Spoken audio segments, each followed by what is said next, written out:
Hi there, this is my channel, Jaru Walks.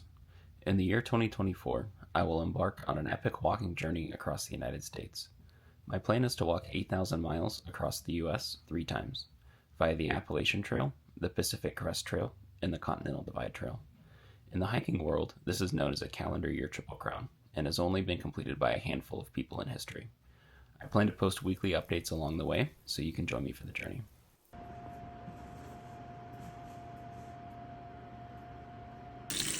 Got some farm fresh eggs going here.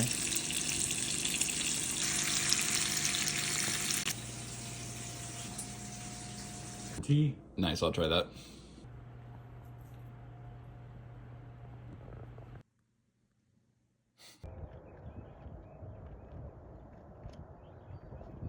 So there's a chicken, this is literally true, that's friends with these llamas, or with these alpacas. You can see it back there in the barn. And it believes that it is an alpaca. Like, it doesn't hang out with the other chickens on the farm. It just hangs out with the other alpacas. I'm whispering because I don't want to, offend it.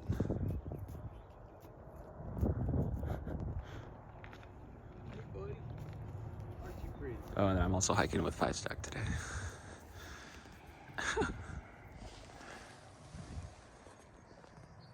Hey, buddy.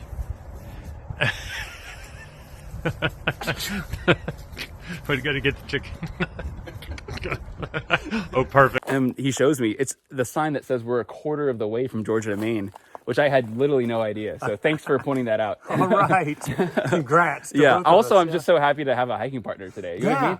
Like, yeah. We're renewing our social skills. Seriously, it's just me like talking his ear off for like probably like the last hour and a half. Yep. So just imagine 20 days of hiking. You know what I mean? And you meet southbounders or you meet day hikers, but day hikers are like, they're just like a different animal, but they're awesome. I'm not judging, but then you meet the southbounders and you see them for 30 seconds because we're both in a hurry, but you don't meet a northbounder. You know, it's like seeing a rare bird in the wild, like the Discovery Channel documentary where like the birds are hopping around and they're like, oh, like I'm blue colored and I have to open my wings. It's like I feel like that's what we're like out here at this point. There's so few of us. So prepping up for our first river fording. It's cold.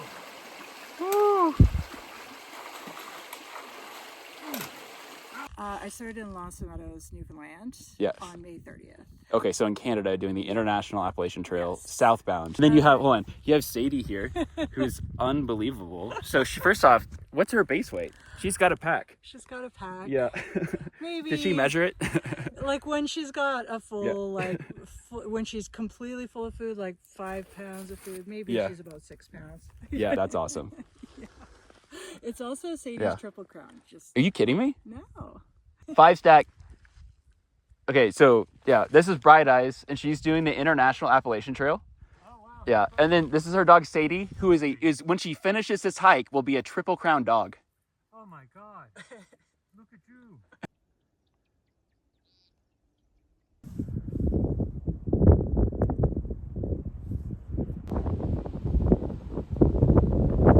So yesterday afternoon, I realized that my Garmin satellite messenger was missing. So my immediate sense was that I had left it at the alpaca farm hostel. And so normally when I'm walking, you see it looks like a red walkie-talkie that's on this clasp right here. So the function of the messenger, number one, is if I get in trouble, I have the ability to send text messages to any phone in the world from any location. So if I were on a sailboat in the middle of the Pacific Ocean, I can beam a message up to a satellite, which sends it to other satellites around the world and beams it down to that phone. It does not matter where you are in the world. You can message. Because my plan was to reach out to Matt and Jane Smith, who 5 Stack was saying, I think that they've been driving around like Captain Jack and Bob Ross, these other YouTubers these last couple of days around the trail, kind of like shuttling and trail angeling them. And then randomly they were staying at the alpaca farm that we were at. So he gave me his phone number 2 days ago and said, if you need help with anything, just reach out. So some people who are through hiking will do what's called slack packing, which is where you take off from a hostel on a given day you leave your backpack basically empty of anything but what you need exactly that day. So like maybe 10 trail bars and water. Then you head out and you hike your day. And then at the end of the day, a car, can pick you up and shuttle you back to the hostel. The next day, you wake up again, they shuttle you back to where you finished the previous day, so it enables you to not have to carry 8 days of food, or 4 days of food. You can just carry the day's food, and you can hike so much faster, and it's honestly more enjoyable that way. So, but for what I'm going for, my preference is self-sufficiency, so I'm not doing that. So initially I was thinking, I appreciate the offer, but that's not something that I'm, gonna need. But lo and behold, 24 hours later, I realize I have lost my Garmin, and I'm pretty sure it's sitting in that bedroom that I was at the alpaca farm. And so I tried to text Matt and Jane, but there's no service. Man, I wish I had my Garmin right now.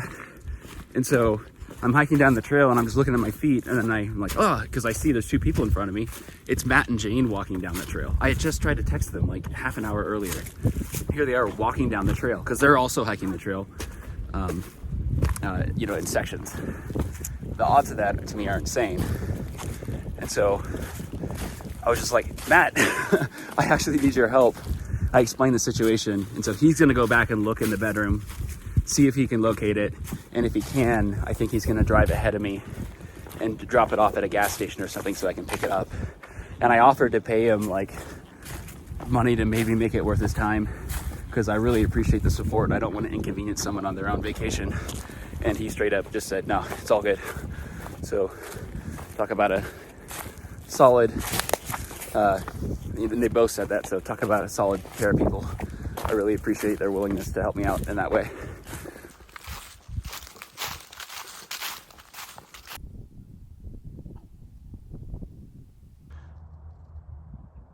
So there's something in frame that I'm capturing on film because I would just want you to take a moment to look at it. I'm gonna zoom in on it.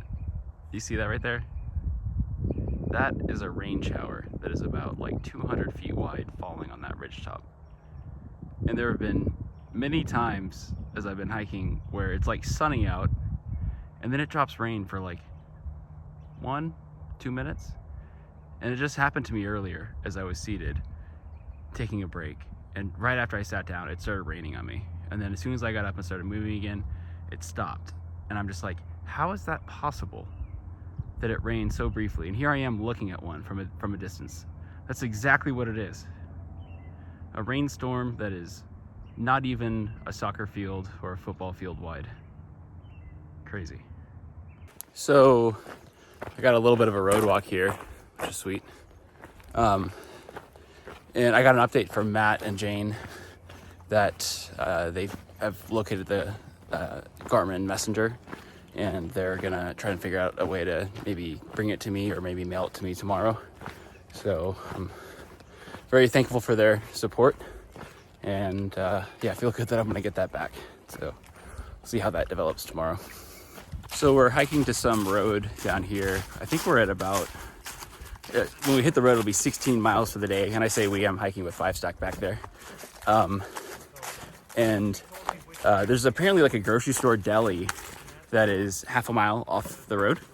And the plan is Matt and Jane are coming to this parking lot down here, and they're gonna deliver my satellite messenger back to me. So I sent them a text kind of updating them.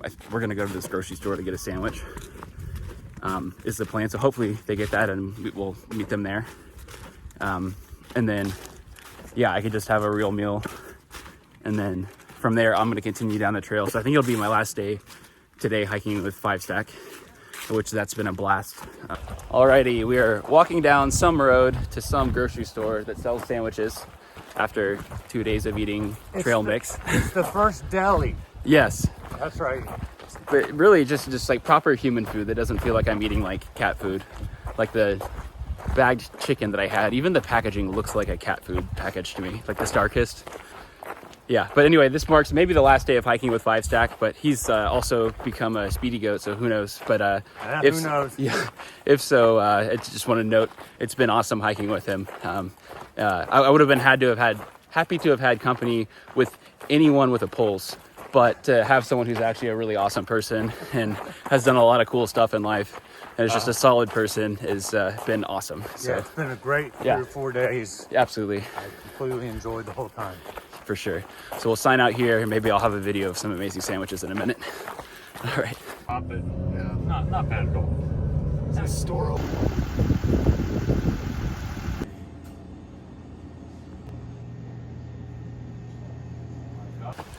So I just got dropped off by Matt and Jane back here at the trail. 5 Stack is riding on with them to his hostel for the night. So that's our official parting of the ways for now. And yeah, we actually just got lunch together at Trent's Grocery in Delhi. Randy and Shay, who work there, are awesome. Thank you. So taking a quick little break here on this footbridge over this pretty little creek. I was just reading ahead about the shelter that I'm staying at tonight. And there's no cell phone service, so I can't confirm if it's true or not. But like, there's all these comments saying that in 1980, 2 people were murdered in this shelter.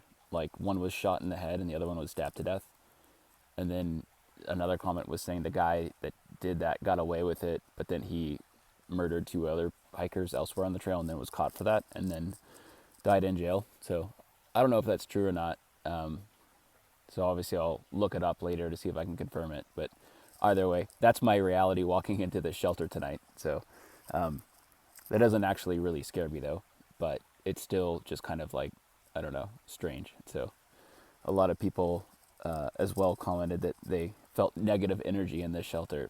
And one person commented that they came here, camped there alone, and then at 1 a.m. they woke up and sensed like just some immediate anxiety and dread, just like a negative energy in the place. And then they packed all their stuff up and left at 1 a.m. and hiked on.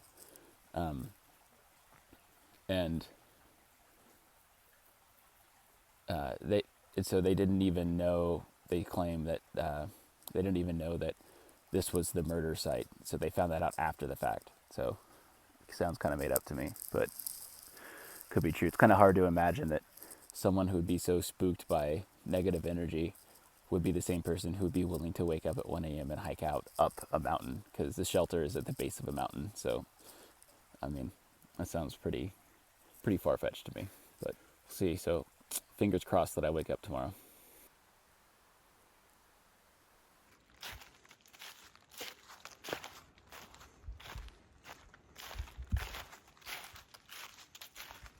So I'm leaving the scary shelter. I was not murdered last night. One comment about the shelter, though. There are some funny little details. So number one, this is the only ever bag hang I've seen in a shelter that looks like this. And it looks like a meat hook out of like a horror film. So definitely maybe pick another shelter for this kind of a bag hang. So I'm still working my way up this mountain. I'm pretty much at the top of it. I don't know if you can hear or not, but there are big winds sweeping through, not at the ground level where I am, but about 50 feet above me at the treetops. They're just, it'll be calm for 30 seconds and then massive waves of wind. It's strange because the wind is not a living force, but having been out here for a long time, the wind, I guess that's why they call it one of the elements of Earth, right? But once you've been outside for a long time, the wind is kind of one of those, it's never really been my friend. It's kind of a scary foe. But it feels alive right now. And it's like, kind of like a cauldron up here, frothing, because the wind's not even going, in a straight line. It's just swishing around in all sorts of different directions. And so I have this sense, it's not raining yet, but I do have gray clouds over me. I have this sense that there's a storm coming right now. I'm still I think an hour out from the next shelter, and it feels like this thing's coming soon. So I've picked up my hiking pace to get there more quickly. So just made it to Doc's Knob shelter. Check this out, it's got a seat. That's the first shelter I've seen with the seat. See how there's spaces in there that's not wet yet? That's how recently it started raining. Look under the table. It just started. Oh man, it's like goosebumps right now. Goosebumps right now. This feels so good.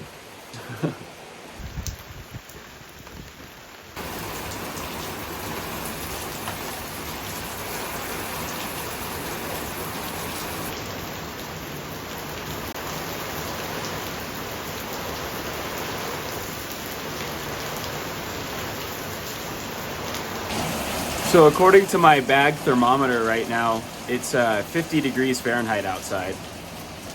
So I would have been walking in 50 degrees Fahrenheit in that rain. And some part of me, if this goes on for a while, I mean, I'm not tempted. I'm gonna have to walk into this if this continues. I just hope it's gonna stop. I'm gonna cook a triple ramen for lunch. That'll give me, I think it's 1,050 calories and 3 ramen packets. That should be enough to get me through without needing to snack or stop and eat food all the way into the next town. And then it should take about 30 minutes for me to cook that, eat it, pack everything up. I'm also boiling a little extra water to make coffee. So I'll have coffee with that. So it's just kind of like a nice little break that I'm embracing. Here. Yep. I'm sure you'll just take right off. So I'm here, another update from the rainy shelter. I'm still at the same shelter. I don't know the name of it, but anyway, it's still raining. You can see outside, but it's not the murder shelter. No, I slept there last night. Yeah. Now they know that I'm not BSing when I say it. That it's not a murder shelter. It's a double murder shelter. Plus attempted murder on top of that.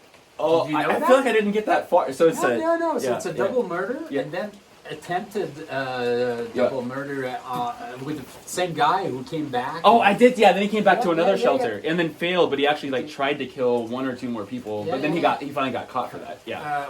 And died. And died from the complications. Yeah. Anyways. We're out here and we're both still alive. No double murder out here, on us at least. But we're at the shelter. It's still raining, and so I was here, and then he comes walking in. And was your trail named Sparrow? Yeah, it's Sparrow. Okay, cool. And so what's the story there? Oh my God! Like you have an hour. Oh, that's what everyone says. I've already learned this point. No, just don't tell me the story. I'm just kidding. Yeah. What is if you have in 30 seconds or something? In 30 seconds. Okay, so I was an actual pirate, and I sailed across the Atlantic to smuggle a barrel of scotch. Yeah. And my ship sank. Yeah. And I ended up in South America, and that's how I started hiking. Okay, we got to at some point. If I catch you again, I want the full hour story. There's so much more there. Okay, that's pretty cool. That's I actually think maybe one of the coolest trails I've ever heard. My other favorite one was Scorpion Queen on the Arizona Trail. This girl was drinking coffee, and she felt a leaf in her mouth, and she spit it out. And it was a scorpion. It unfolded because it flattened itself on her tongue, and then it turned out she had almost drunk a scorpion. Because when we heard that, we were like, okay, Scorpion Queen, whatever, what's the story there? And she told me, like, oh, okay, all right, that name's warranted. So anyway, the story behind that's really cool. So yeah, Sparrow comes into the shelter, and the real reason that I'm filming is, so he caught me on trail, and in my head immediately is like, this guy might be going for a county or triple crown, but I didn't ask him, and then he knew that I was because I'd written in the logbook, and so it comes up, you are going for the county or triple crown, right? Yeah. Yeah, and so how many miles a day are you doing? About 30 right now. Okay, and so crushing it, and he's also, how are you going about the triple crown? So, like... well, Nobo on the ET, Mm-hmm. Nobo on the PCT, and Sobo on the CBT, hopefully continuous. So continuous footpath, meaning not flip-flopping between the trails, and that's the same thing that I'm attempting as well. We'll see, though, how the weather develops, but anyway, so... That's the main plan for the year. That's the limitation, really, the weather and like how much snow we're going to hit. I think. Yeah. Just, And so, I guess maybe last question. In terms of looking out for the whole year, what part of the county or triple crown do you think intimidates you the most, or most concerns around? For me, it's really the CBT, like the mountains on the CBT. Mostly because I don't know it. I haven't done it before. Everything else is kind of fine. It's just like the later part, like I'm worried about the snow at the end. Yeah, and the 14ers in Colorado, the snow. Yeah. For me, it's like the White Mountains in New Hampshire, and then same thing as you, trying to get to. But here it's gonna be easier. Like if there's snow here, it's easier to go somewhere else. Yeah. And like I see what you mean. If you hit the snow, like if you're too late and you hit the snow, and on the CBT, you're sort of fucked. Yeah, So, yeah. So for us, pretty much everyone at the end of the year will hit the CDT or do the CDT last, and then maybe hit snow in Colorado. And at that point, there's no other trail to hop to. So if that happens, you're just kind of SOL. So we're all hoping to get there before the snow hits Colorado. So anyway, yeah, cool. So yeah, thanks for the interview. I appreciate it. Yeah, cool. And so yeah, good luck down the trail. Yeah, well, I'm sure we'll see each other like quite a few times. I definitely hope so, because it's been lonely out here. You also said you've only met like how many people on trail? Like, so 4, 5, 6, you're the 7th. Okay, well, yeah. See you guys. Got Sparrow with me too. And looking forward to not being in the rain anymore. Oh, 2 cars. Can't get hit by a car.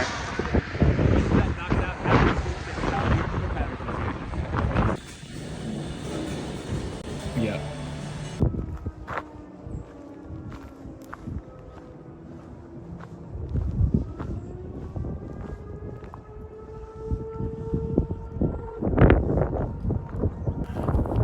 That's the big miles alarm. It's Big Miles Day.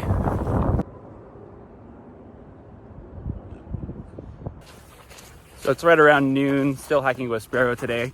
And then our last water source was 7 miles back. And then we just realized that our next water source, at least the last water source that's marked on Far Out, was 7 miles back. And that's the last place we got water. And then the next water source isn't for another 7 miles. That's a 14-mile accidental water carry, and we both only have half a liter, which we're both fine. But I just thought it was funny that we both missed it, and now we're both going 14 miles without it. A re-up on water. But having a good day otherwise. You know, as of today, my right leg hurts more than my left leg, which I call major progress. 33-mile day, first for me ever in history. I did a 31-mile day on the Arizona Trail, but I didn't plan it. So, yeah, there were forest fires and I was running away from them. So that was why I did 31 miles. But this is my first day over 30 miles that I planned from the start. So, it's still morning on whatever day number it is. This morning at 6:30, Sparrow went ahead. I left camp at 8 a.m. His goal for the day, I think he said, was to make it 35 miles. My goal for the day is to make it 28 miles to the next shelter. The concern for the day is that there's supposed to be rain combined with wintry mix precipitation coming in the late afternoon. So I'm trying to really move as quickly as I can to get to that shelter to minimize the amount of time that I'm walking in that rain. So I found a good candidate for crossing. You probably cannot tell, but that water is, I would say, 4 feet deep.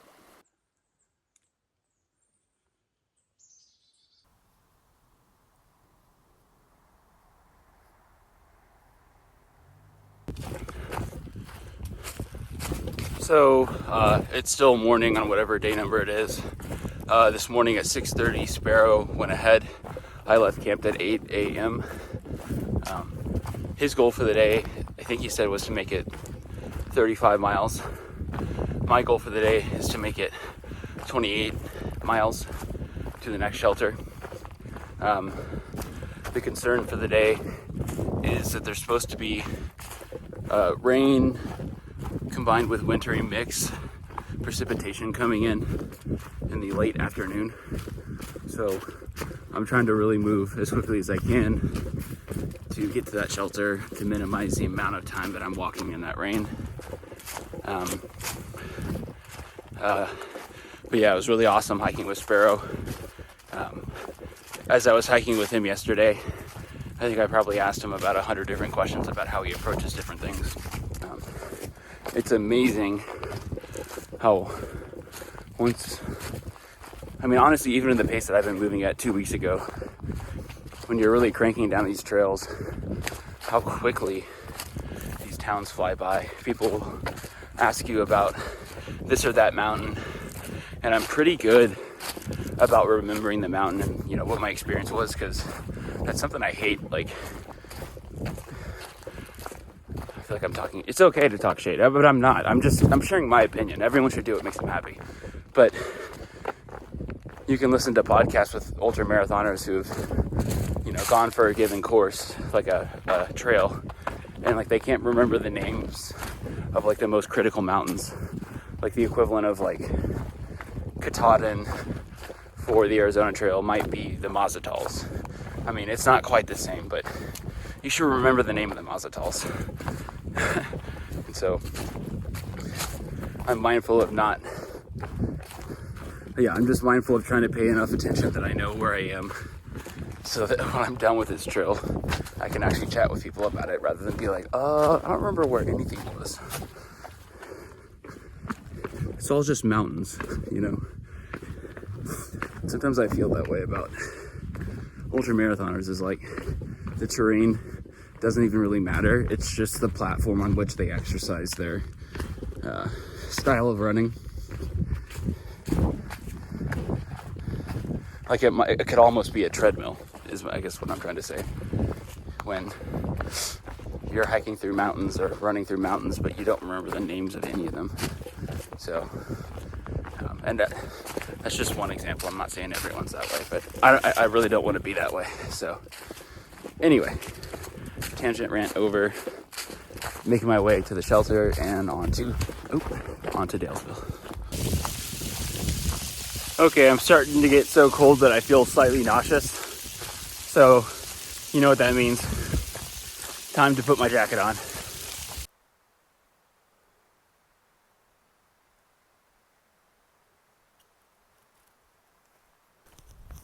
I'm gonna go check out this log over here. So I found a good candidate for crossing. You probably cannot tell, but that water is, I would say, 4 feet deep.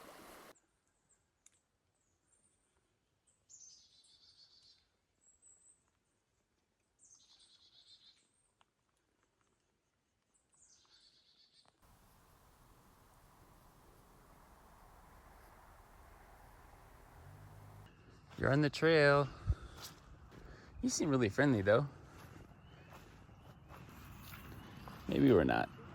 That seemed a little scary. I'm pretty sure I just stepped in a giant pile of cow urine.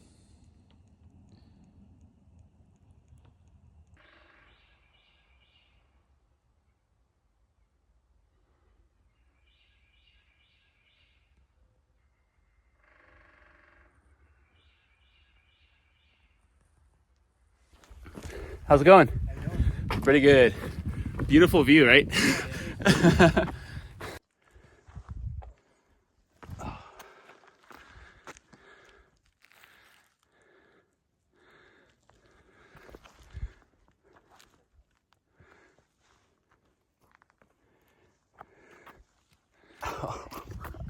Hello.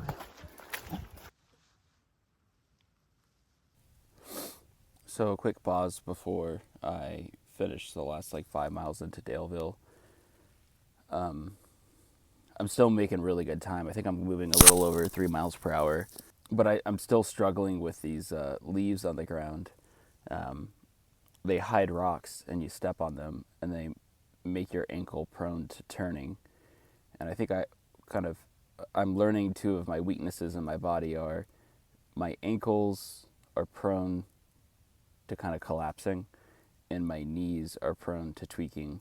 And so I've done kind of a minor roll of both my left and my right ankle again today, and my right knee a minor tweak. And these are all minor, nothing like what happened to me in the Smoky Mountains. But they do then produce kind of a lingering kind of joint pain, which is manageable, but it's annoying. And it leaves you feeling not totally strong. And so kind of as I was seated here, I'm imagining myself hiking, if I do make it to California and hiking, the CDT in Colorado. And I'm genuinely wondering, will there ever come a time where I feel just genuinely strong? My joints are strong, my muscles are strong, I can crush uphill, downhill, or will it always be slightly painful, slightly miserable? I really genuinely have no sense. Like, it could go either way, and I feel like it's more likely that it will stay always slightly painful. My joints will always slightly hurt. But it would be really cool if I could get to a point where I could do like 25-mile days and it feels like a 15-mile day or something, with like strong joints at the end of the day, and not feeling totally gassed, and I don't know, maybe even being able to finish early. And so if that does come, I hope that I can reflect back on this moment here on this hill, genuinely questioning if that's even a thing.